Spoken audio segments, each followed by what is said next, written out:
Hi friends, ఇదేం తెలుసా? ఇది ఆయుర్వేదిక్. గుర్తుపెట్టుకోండి, చూద్దాం. ఇది భృంగరాజ్ అంటారు. ఇది అంత అడవుల్లో దొరుకుతుంది అంటారు, కానీ మా ఊరి చెరువులో కూడా దొరుకుతుంది. ఎంత కావాలంత చూడండి, అంత భృంగరాజు చెట్టే ఇది. ఇలాంటి గుమ్మలు గుమ్మలు మా చెరువులో ఎన్ని ఉన్నాయి చూడండి. మా చెల్లెలు కూడా అక్కడ పీకుతుంది చూడండి. ఇదంతా భృంగరాజు అండి. చూడండి, ఇది బాగా ఉడకబెట్టేసి దీంట్లోకి నల్లికాయలు ఇంకా కొన్ని ఆయుర్వేదిక్ ఏటో వేసి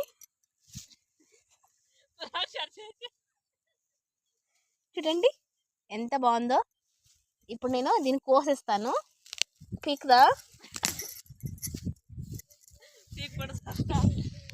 చూసారా? ఇదేనండి భృంగరాజు చెట్టు. చూడండి ఎంత పెద్దగా ఉందో. కానీ ఇక్కడ పల్లెలో ఎవరికి తెలియదు ఇది